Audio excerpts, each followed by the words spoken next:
প্রিয় দর্শক, প্রথম যে বিষয়টি হলো সেটা হলো বাংলাদেশের গুরুত্বপূর্ণ রাজনৈতিক অনেক পরিবর্তনের খবর পাওয়া যায়। তবে আন্তর্জাতিকভাবে বিশ্ব যে প্রক্রিয়া আগাচ্ছে, ওয়ার্ল্ড অর্ডার যে পরিবর্তনের দিকে যাচ্ছে, তারও কিছু সিমটম আমরা দেখতে পাচ্ছি। প্রথম, আমরা দেখলাম ভেনেজুয়েলার প্রেসিডেন্টকে এক প্রকার কিডন্যাপ করে নিয়ে গেল একটি শক্তিশালী রাষ্ট্রের প্রেসিডেন্ট তার বাহিনী দিয়ে। পৃথিবীতে এরকম ঘটনা খুব বিরল। যার শক্তি আছে তিনি সবকিছু করতে পারবেন, তার জন্য আইনের কোনো প্রয়োজন নেই। ধরেন, একটি বনে একটি খরগোশ আছে, সিংহ চাইলে তাকে যে কোনো সময় শিকার করতে পারে। একটা স্বাধীন রাষ্ট্রের প্রেসিডেন্টকে একটা ছোট্ট বাহিনী পাঠিয়ে একটা শক্তিশালী দেশ তুলে নিয়ে চলে গেছে।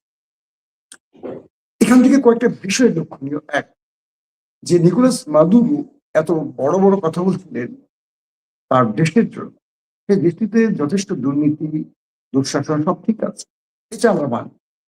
কিন্তু মাদুরো যে বড় বড় কথা বলছিলেন, জবাব দিবেন, এই করবে সেই করবে, ব্লাব ব্লাব ব্লাব, শেষ পর্যন্ত একটি হেলিকপ্টারে কজন মার্কিন সেনা ঢুকে একজন প্রেসিডেন্টকে তুলে নিতে পারে, কিডন্যাপ করতে পারে, সেটা একটু অসম্ভব মনে হচ্ছে না আপনাদের কাছে? আমার এই বিষয়টা মাদুরোকে নিয়ে না, আমি আপনাদেরকে পুরো বিষয়টা আজকে বাংলাদেশের দিকে নিয়ে আসবো। কেন বাংলাদেশকে নিয়ে আসবো সেটা আপনারা পুরো ভিডিওটা শুনলে বুঝবেন। একটা শক্তিশালী রাষ্ট্রের অল্প কিছু সামরিক সদস্য চাইলে একটি দেশের প্রেসিডেন্টকে কিডন্যাপ করতে পারেন, তাদের জন্য পৃথিবীর কোনো আইন আদালতের প্রয়োজন নেই। Number one. নাম্বার টু হলো যে মাদুরোর পর, ভেনেজুয়েলার পর সেই দেশটির টার্গেট হলো ইরান। ইতিমধ্যে আমরা দেখলাম ইরানের সরকার বিরোধী ব্যাপক ব্যাপক আন্দোলন শুরু হয়েছে, হাজার হাজার মানুষ রাস্তায় নেমেছে। আমি যতগুলো এজেন্সির খবর পেলাম বা ইরানের ভেতর থেকে যতগুলো রিলায়েবল সোর্স থেকে খবর পেলাম, এই বিদ্রোহটা সৃষ্টির নেপথ্যে রয়েছে দুটো রাষ্ট্র, একটা দখলদার আর একটা দখলদারদের আব্বা। দখলদারদের আব্বা বুঝতে পারছেন তো, ট্রাম্প কাকু। এখন বিষয়টা হলো যে ভেনেজুয়েলার পর কি তবে ইরান টার্গেট? জি, ভেনেজুয়েলার পর ইরান টার্গেট। অর্থাৎ একটি শক্তিশালী রাষ্ট্রের এজেন্সির কিছু লিকড তথ্য কয়েকটি গুরুত্বপূর্ণ গণমাধ্যমে এসছে। তাদের বক্তব্য হলো বিগত গত বছরে দখলদারদের সাথে ইরানের যে লড়াইটা হলো, সেখানে ইরান দখলদারদের একটা শক্ত জবাব দিয়েছে এবং তারা বুঝতে পারেনি ইরান এতটা শক্তিশালী আক্রমণ বা পাল্টা আক্রমণ করতে পারে।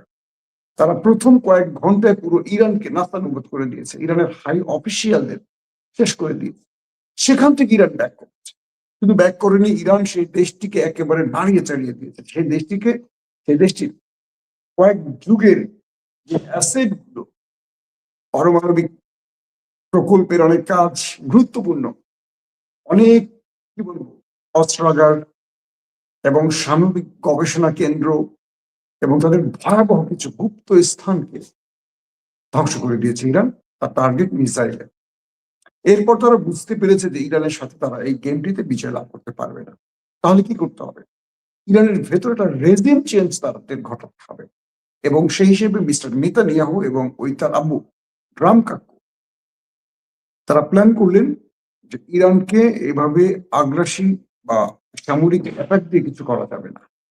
কারণ ট্রাম্প কাকু যখন ইরানের পারমাণবিক প্রকল্পে টার্গেট করেছে, আমরা তখন দেখলাম যে ইরানও কাতারে তাদের সবচেয়ে বড় বৃহৎ যে বেজ, সে বেজে আক্রমণ করেছে।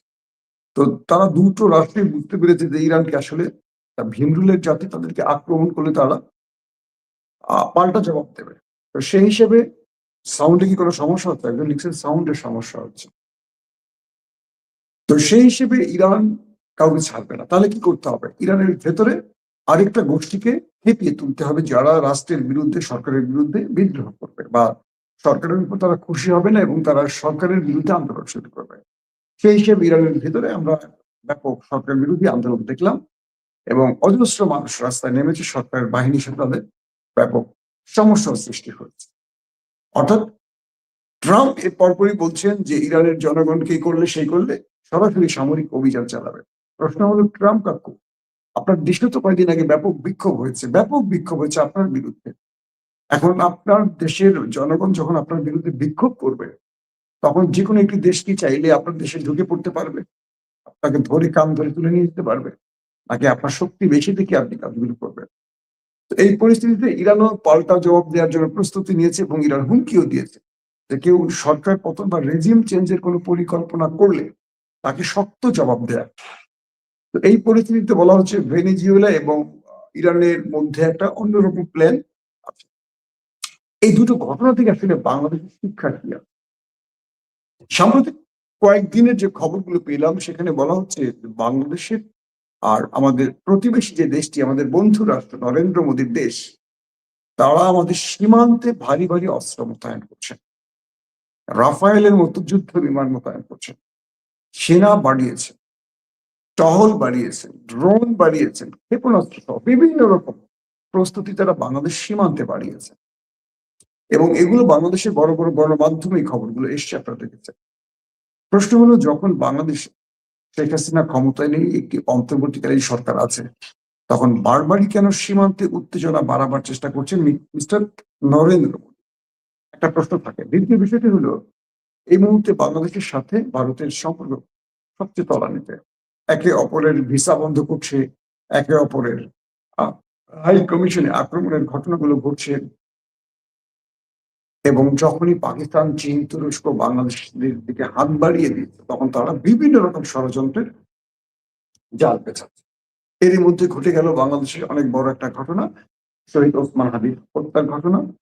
পরবর্তী কয়েকটা সূত্র বলছে কেউ দেশে আছে, কেউ বলছে ভারতে চলে গেছে।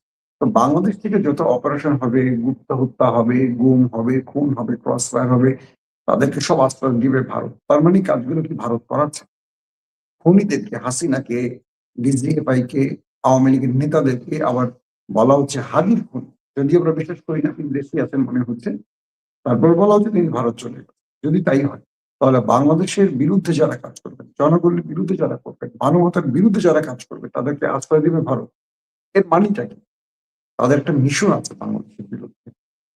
আচ্ছা, ধরেন হঠাৎ করে ভারত যেটা বড় রাষ্ট্র, ভারতের যুদ্ধের বিমানগুলো আসলো বা কয়েকটা হেলিকপ্টার এসে প্রফেসর ইউনূসের কান ধরে নিয়ে চলে গেল এবং ভারত বলল হাসিনা আবার ব্যাক করবে, হাসিনা সাংবিধানিকভাবে বৈধ প্রধানমন্ত্রী। কি করবেন আপনারা?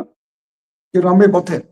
নামবে না, কেউ নামবে না। কারণ যারা নামার তারা জুলাইতে নেমেছিল এবং নামার পর তারা একটা জিনিস শিখেছে যে আমরা যত রক্ত দিই না কেন, আমরা যত জীবন দিই না কেন, আমরা অন্ধ হই না কেন, পঙ্গু হই না কেন, আমরা অঙ্গ হানি ঘটুক না কেন, দিন শেষে লাভবান হবে লুটেরা, রাজনীতিবিদরা, আমাদের কিচ্ছু হবে না। দিন শেষে লাভবান হবে পোস্টাল পার্টি, যেমন বৈষম্য বিরোধী আন্দোলনের নাহিদ, আসিফ, সানজিজ, কি বলে মাহফুজ, তাদের লাভ হয়েছে। তারা নেতৃত্ব দিয়েছে বলে হাজার কোটি টাকার মালিক হয়ে গেছে। তারা জুলাইকে বিক্রি করে দিয়েছে তাদের লোভের কাছে। কিন্তু যারা এই দেশটার জন্য লড়াই করেছে, শহীদ হয়েছে, অন্ধ হয়েছে, পঙ্গু হয়েছে, তারা কিছু পায়নি, তারা চিকিৎসা পায় না। একটা উদাহরণ দেয়, আমার ড্রাইভারটা আব্দুর রহিম জুলাইতে 173টা গুলি খেয়েছে। মৃত্যু থেকে উঠে আসা একটা ছেলে, সবার তার পরিবার তার জন্য কবর খনন করছিল। আল্লাহ তাকে হয়তো বাঁচিয়েছেন, বেঁচে এসছেন। তার চিকিৎসার খরচ তার নাই, প্রতি মাসে তাকে ডাক্তার দেখানো, তার চিকিৎসা, ওষুধ, সে কোন রকম। আমি মানবিক কারণে তাকে আমার পার্সোনাল গাড়ির ড্রাইভার হিসেবে রাখছি, যে একজন জুলাই যোদ্ধা আমার সঙ্গে থাকুক, তার ভালো মন্দের অ্যাটলিস্ট দায়িত্বটা যেন আমি নিতে পারি। রাষ্ট্র তার দিকে তাকাচ্ছে না। যে মৃত্যু থেকে বেঁচে এসছে এই রাষ্ট্রকে ফ্যাসিস্ট মুক্ত করতে গিয়ে। পুরো দেশের চিত্রটা এরকমই, পুরো দেশের চিত্রটা এরকম। প্রকৃত মুক্তিযোদ্ধারা 71 মূল্য পাননি, পেয়েছে কারা? যারা রাজনীতির নামে দেশটা বিক্রি করেছে, যারা রাজাকার ছিলেন, কেবল সব রাজাকার জামাত। কিন্তু প্রকৃত রাজাকারের সংখ্যা যখন বেরিয়েছে, আমরা কোন কোন দলে দেখেছি, কিন্তু প্রত্যেকটা রাজাকার মুক্তিযোদ্ধা সেজে গেছে। আর অন্যদিকে অনেক নিরপরাধ রাজাকার সেজে গেছে। এই রাষ্ট্র, এই মিডিয়া তাই করেছে। এবং জুলাইতে যারা জীবন দিয়েছে, আহত হয়েছে, তারা কিছু পায়নি, পেয়েছে কারা? তারা পোস্টার পায়, যারা সামনে ব্যানারের সামনে ছিল, মন্ত্রিত্ব পেয়েছে, মানে উপদেষ্টাগিরি করেছে, হাজার কোটি টাকার মালিক হয়েছে। আগামীতে কোনো না কোনো রাজনৈতিক দল ক্ষমতায় আসবে এবং জুলাই সনদ, মনদ, গণভোট, মনোভোট সমস্যা সব মাথায় যাবে, কিচ্ছু থাকবে না। আবার দেশ আগের মতো চলবে, 54 বছর যেভাবে চলছে। এই পরিস্থিতির আলোকে আমরা কি দেখতে পাচ্ছি? যদি কোনোদিন হুট করে নরেন্দ্র মোদী সাহস করে দেশে ঢুকে পড়েন, দুটো হেলিকপ্টার পাঠিয়ে তারেক রহমানকে বা ডক্টর শফিকুর রহমানকে অথবা ইউনূস সরকারকে কাঁধটা ধরে নিয়ে চলে যান, কি করবেন? এই দেশের জনগণ আর নামবে না। কারণ জুলাই থেকে আমাদের একটা শিক্ষা হয়েছে, জীবন দিবে জনগণ, আর কি বলবো, মাখন খাবে রাজনীতিবিদরা, লুটেরা। তো এখান থেকেও বাংলাদেশে একটা শিক্ষা আসবে। ৩ নম্বর যে মেসেজটা, এখন তাহলে আসলে বাংলাদেশ কি করতে হবে?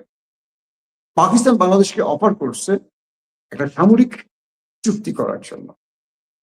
কি সেটা? পাকিস্তান এবং সৌদি আরব যে চুক্তিটি করেছে যে পাকিস্তানে আক্রমণ মানে সৌদি আরবে আক্রমণ, সৌদি আরবে আক্রমণ মানে পাকিস্তানে আক্রমণ। এখন বাংলাদেশ যদি এই মুহূর্তে মনে করে যে আমরা ভেনেজুয়েলার মাদুরের ভাগ্য পরিণতি ভোগ করবো না, আমি মনে করি ইমিডিয়েটলি বাংলাদেশের উচিত হবে চীন, পাকিস্তান, তুরস্কের সাথে এই চুক্তিগুলো করে ফেলা।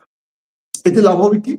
এই চুক্তি করলে ওই কাকুর, মোদী কাকুর বাপেও সাহস করবে না বাংলাদেশে একটা সেনাবাহিনী পাঠাতে। কিন্তু এই মুহূর্তে যদি কিছু হয়, ভেনেজুয়েলার কেউ আসছে সামনে, আমেরিকার আসে নাই, অথচ বড় বড় কথা বলেছিল রাশিয়া, চীন, কত কিছু বলেছে, কিচ্ছু করে না। এরা করে না কখনো কিছু, কিন্তু পাকিস্তান করবে। পাকিস্তান বাংলাদেশের জন্য করবে না, পাকিস্তান করবে তার নিজের স্বার্থে। ধরে নেন কারণ কি? অর্থাৎ এই ভূমিটি মুসলমানদের থাকা মানে পাকিস্তানেরই থাকা, এটা পাকিস্তান মনে করে, আমি মনে করি না। কারণ কি? মুসলিম ইউনিটি বা মুসলিম শক্তিটাকে পাকিস্তান গুরুত্বপূর্ণ মনে করে। কিন্তু দখলদাররা যদি দখল করে নেয় বা তাদের পুতুল সরকার হাসিনার মতো কাউকে বসায়, সেক্ষেত্রে এই রাষ্ট্রটি, এই অঙ্গ মানে এই ভূমিটি ভারতের পক্ষে হয়ে যাবে, ভারত আরো শক্তিশালী হবে। পাকিস্তান এখানে মানে আর একটা কি বলবো, দুর্বল পয়েন্টে পড়ে যাবে, কারণ এই ভূমিটা পাকিস্তানের অংশ ছিল ৭১ আগ পর্যন্ত। তো এখন বাংলাদেশের সামনে খুব বড় প্রশ্ন হলো তার নিরাপত্তার জন্য বাংলাদেশ আসলে কি কি পরিকল্পনা গ্রহণ করছে। মাদুরের ঘটনার পর থেকে বাংলাদেশের উচিত কি? দ্রুত চীন, পাকিস্তান, তুরস্ককে বাংলাদেশের সামরিক ঘাঁটির অনুমতি দেয়া। এরা বাংলাদেশ দখল করবে না, কোনো দিনই করবে না। এখানে এরা কখনো করে না। এই ৩টি দেশ কোনো জায়গায় এইভাবে আধিপত্য বা দখলদারিত্ব চালায়নি, কিন্তু ভারত চালিয়েছে। ভারতের অনেক রাজ্য মুসলমানদের ছিল, এগুলো ভারত দখল করেছে, এভাবেই দখল করেছে। এখন বিষয়টা কি দাঁড়াচ্ছে? ইউনূস সরকার তার নত পররাষ্ট্রনীতি আমরা দেখতে পাচ্ছি। ভারতের জয়শঙ্করের সামনে আমাদের সকল উপদেষ্টাদের কুচুমুচু হাত দেখেছি, দিন শেষে তাদেরকে হাজিরা দেওয়ার লক্ষণ দেখেছি। হাসিনার বিরুদ্ধে অনেক কথা বলেছে, কিন্তু ভারতের বিরুদ্ধে যে চুক্তিগুলো খুব একটা করে আমরা সেভাবে শুনিনি, বাতিল হয়েছে। এবং ভারতকে খুশি করার জন্য সবই করছে সরকার। পরবর্তী যারা আসবে নির্বাচিত সরকার, আমার মনে হয় তারাও ভারতকে খুশি করার জন্য সবাই প্রতিযোগিতায় দাঁড়িয়ে গেছে সিরিয়ালে, কে কত দিতে পারবে, কে কত ভারতের পা চাটতে পারবে, সেই প্রতিযোগিতায় নামছে। কারণ ভারতের যে সর্বাধিক পা চাটবে তাকে ভারত ক্ষমতা বসাবে, এরকম একটি থিম বাংলাদেশে তৈরি হয়েছে। কিন্তু বাংলাদেশে এই মুহূর্তে তার রাষ্ট্রের ভূখণ্ডকে নিরাপত্তার প্রয়োজনে রক্ষা করতে হলে প্রথম যে বিষয়টি, সেটি হলো বাংলাদেশের সামরিক খাতকে উন্নত করা। শুধু সামরিক খাত একদিনে উন্নত হবে না, তাহলে বাংলাদেশকে কিছু পলিসি গ্রহণ করতে হবে, শক্তিশালী রাষ্ট্রের সাথে সামরিক চুক্তি। এখন বাংলাদেশ যদি ভেনেজুয়েলার ঘটনার পরে সতর্ক না হয়, মনে রাখবেন হঠাৎ যে কোনো একদিন দানব ঢুকে পড়তে পারে এবং আমাদের রাষ্ট্রকে কয়েক ঘন্টার মধ্যে দখল নিতে পারে। এখন কেউ বলবেন না এটা হবে না, ওটা হবে না। হয়েছিল গত ১৬ বছরে মুখ্যমন্ত্রী বসেছিলেন বাংলাদেশ, ভারতের মুখ্যমন্ত্রী শেখ হাসিনা। তো এরকম কোন মুখ্যমন্ত্রীকে বসিয়ে দেশটাকে লুট করবে, অথবা মমতাকে পাঠিয়ে দিল, যা তুই এখন এটা চালা, মমতা শেখ হাসিনা পশ্চিমবঙ্গ চালা, কি বলে ভারতের কলকাতাটা কি বলে সেটা চালা। এই পরিস্থিতি হওয়ার আগে বাংলাদেশকে আমি মনে করি সর্বাধিক সতর্ক থাকা জরুরি। এই কথাগুলো একেবারে মূল্যহীন ভাববেন না। বাংলাদেশ অনেক রকম বিপদের মুখে আছে, আর এই বিপদের মুখে একটা বিষয় মনে রাখবেন, মাদুরকে যখন ধরে নিয়ে যায় সেনাবাহিনী চুপ করেছিল, একটা লোক আগালো না। একটা অদ্ভুত না, একটা রাষ্ট্রের প্রধানমন্ত্রী, প্রেসিডেন্ট বা কাউকে তুলে নিয়ে যাবে, সে দেশে সেনাবাহিনী কি করলো? তাহলে মাদুর কাদের উপর ভরসা করে ট্রাম্পকে হুমকি দিলেন? বিশ্বাসঘাতক, একদম কাছেই থাকে। তো বাংলাদেশে এরকম কিছু ঘটলে, বাংলাদেশে গত ১৬ বছর আমাদের ক্যান্টনমেন্ট কি করেছে আমরা জানি, আমাদের গোয়েন্দা বাহিনী কি করে জানি, সব জানি তো আমরা। এরকম কোন বিপদ বাংলাদেশের জন্য আসলে পেছন থেকে কারা কারা কেটে পড়তে পারে আপনারা আন্দাজ করতে পারেন। পিলখানাতে কি ঘটেছে আর আমাদের সেনাবাহিনীর ভূমিকা কি সেটা আমরা দেখেছি। আজ পর্যন্ত সঠিক বিচার সেনাবাহিনী নিজেই করছে না, নিজেদের হত্যা বিচার নিজেরাই করছে না। তার মানে আমরা ভরসা পাই না আমাদের এই বাহিনীর উপর খুব বেশি। তাহলে কি করতে হবে? আন্তর্জাতিকভাবে আমাদেরকে একটি সামরিক চুক্তির মধ্যে আসতে হবে, যাতে করে বাকি দেশগুলো এই বাংলাদেশের স্বাধীনতা বা সার্বভৌমত্ব রক্ষা তারা এগিয়ে আসবে, তাদের প্রয়োজনে, বাংলাদেশের প্রয়োজনে। তাই বলবো, বাংলাদেশের সরকারের উচিত দ্রুত পাকিস্তানের সাথে, প্রয়োজনে চীনের সাথে, প্রয়োজনে তুরস্কের সাথে সামরিক চুক্তিগুলোকে আরো শক্ত বা পাকাপোক্ত করে নেওয়া উচিত, যাতে করে কেউ আগ্রাসন চালালে এই ছোট্ট দেশটাতে বাকি রাষ্ট্রগুলো তার অধিকার হয়ে পড়বে, আইনত অধিকার হয়ে পড়বে তারা, সেখানে সে বড় রাষ্ট্রটির সামনে বাধা হয়ে দাঁড়াবে। অ্যাটলিস্ট তুরস্ক, পাকিস্তানের মতো দেশ আমাদের সাথে সামরিক চুক্তি করলে প্রতিবেশী দেশটি কখনো সামনেই আসবে না, যুদ্ধের প্রয়োজন আসবে না, সামনেই আসবে। এটা আমাদের এখন খুব জরুরি। দর্শক, আজকের মতো বিদায় নিচ্ছি। ইনশাআল্লাহ আগামীকালকে থেকে আবারও নিয়মিত হব আপনাদের সাথে। প্রত্যেকে ভালো থাকবেন। আল্লাহ হাফেজ।